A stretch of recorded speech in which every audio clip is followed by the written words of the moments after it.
Oke, sekarang adalah kegiatan belajar 2, yaitu laporan keuangan dan manfaat laporan keuangan. Di sini tinjauan pada laporan keuangan dan manfaat laporan keuangan.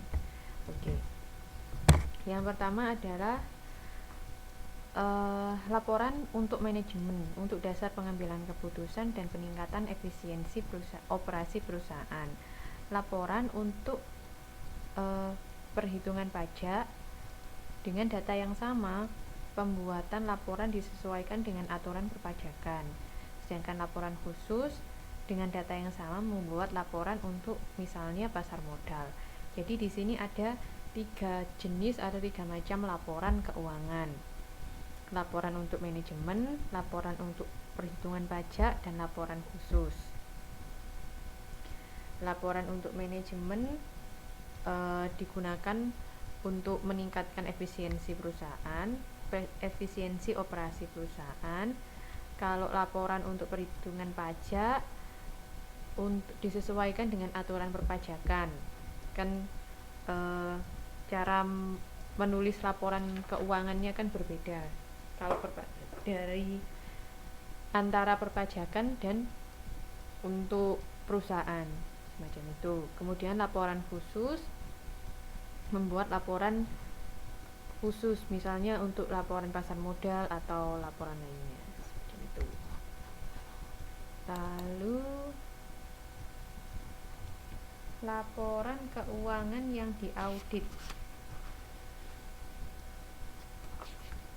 Sebentar, ini saya melihat di itu dari mana? Perpustakaan. Kalau di buku di sini kan ada laporan keuangan, di situ ada gambar 1.1 proses pelaporan keuangan. Berawal dari bukti misalnya invoice itu, kemudian dibuat jurnalnya, masuk ke buku besar. Di buku besar nanti diadakan jurnal penyesuaian, kemudian dibuat laporan keuangan. Itu penyusunan laporan keuangan. Kemudian di situ juga disebutkan ada perbedaan tujuan penggunaan dalam SAK, yaitu misalnya kepada investor membutuhkan informasi dalam investor membantu menentukan membeli, menahan, atau menjual investasi.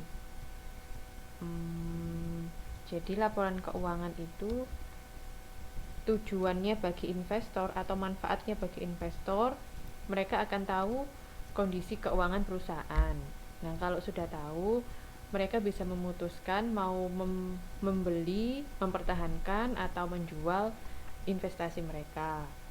Kemudian ada untuk kreditor, mereka bisa memutuskan mau meminjamkan atau tidak, semacam itu. Misalnya dari laporan keuangan itu kita mengetahui, oh ternyata perusahaan ini akan susah membayar hutang, misalnya seperti itu, bisa diketahui dari laporan keuangannya. Oh, aku nggak mau ngasih pinjaman, nanti nggak dibayar, macam itu. Kemudian untuk pemasok dan kreditor usaha lainnya, untuk pemasok penting untuk menilai solvibilitas perusahaan, kemampuan dalam membayar hutang. Kemudian untuk pemegang saham, untuk pelanggan juga, pemerintah, ini berkaitan dengan alokasi sumber daya dan aktivitas perusahaan. Untuk penetapan kebijakan pajak sudah pasti, dan dasar penyusunan statistik pendapatan nasional. Jadi manfaat laporan keuangan bagi pemerintah adalah itu tadi. Bagi karyawan, dengan mengetahui informasi keuangan perusahaan menjadi dasar menilai kemampuan perusahaan memberikan balas jasa, macam itu. Misalnya perusahaannya sangat untung profitnya sangat banyak misalnya seperti itu, tapi kenapa uh, balasannya kepada saya atau gaji saya tetap aja, tidak ada bonus, tidak ada apa gitu kan, bisa diketahui dari situ. Kemudian untuk masyarakat, menyediakan informasi atau tren dan perkembangan terkini posisi kesejahteraan perusahaan berikut rangkaian aktivitasnya bagi masyarakat, seperti itu. Jadi itu adalah manfaat dari akuntansi keuangan. Ada manfaatnya kepada pihak eksternal, ada 8 pihak eksternal, yaitu investor, kreditor, pemasok, pemegang saham, pelanggan, pemerintah, karyawan, dan masyarakat. Oke. Kemudian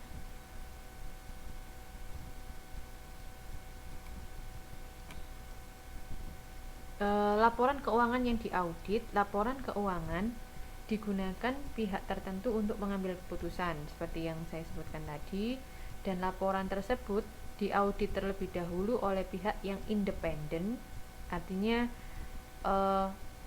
bukan di dalam perusahaan, orang lain, untuk membuktikan bahwa laporan tersebut wajar, yaitu bebas dari salah saji yang material. Halo.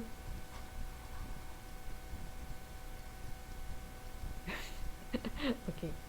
Bebas dari salah saji yang material dan disajikan berdasarkan prinsip akuntansi yang berterima umum. Iya, enggak apa-apa, Mbak. Laporan keuangan harus yang pertama dapat dipahami, maaf, salah ketik, atau dimengerti, kemudian relevan, andal, dan dapat diperbandingkan. Dapat atau mudah dipahami, kemudian relevan itu berarti memenuhi, berguna untuk evaluasi masa lalu dan masa kini atau memprediksi posisi dan kinerja keuangan di masa depan. Kalau andal, informasi tidak menyesatkan, bebas dari kesalahan material dan dapat diandalkan. Kualitas andal dipengaruhi oleh karakteristik yang ada di buku itu. Ada 5 karakteristik, yaitu penyajian yang jujur, substansi mengungguli bentuk, peristiwanya disajikan sesuai dengan realitas ekonomi, bukan hanya dasar hukum. Kemudian netral, kemudian ketidakpastian diatasi berdasarkan pertimbangan yang sehat dalam penyusunan laporan keuangan. Kemudian lengkap, laporan juga harus lengkap. Itu jika terpenuhi kriteria itu, maka laporan keuangan ini andal. Kemudian dapat diperbandingkan, yaitu diperbandingkan antar periode untuk mengetahui kecenderungan atau tren posisi dan kinerja keuangan. Macam itu. Jadi kalau dapat diperbandingkan, berkaitan juga dengan mungkin nanti metode yang digunakan. Kalau tahun ini menggunakan metode A, tahun depan juga menggunakan metode A, biar bisa diperbandingkan. Kalau beda metode, hasilnya kan juga beda, perhitungannya juga beda, maka tidak bisa diperbandingkan. Macam itu. Oke. Kemudian ada jenis-jenis laporan keuangan.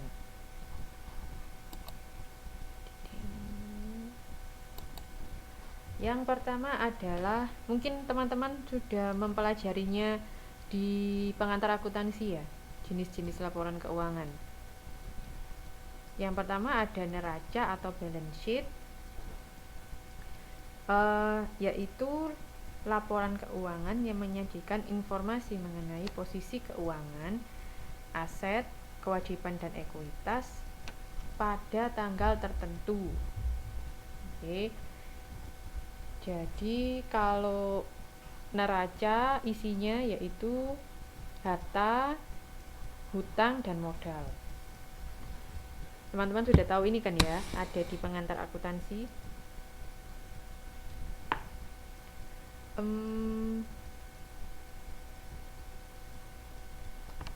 Oke, apakah saya menyajikan rincian?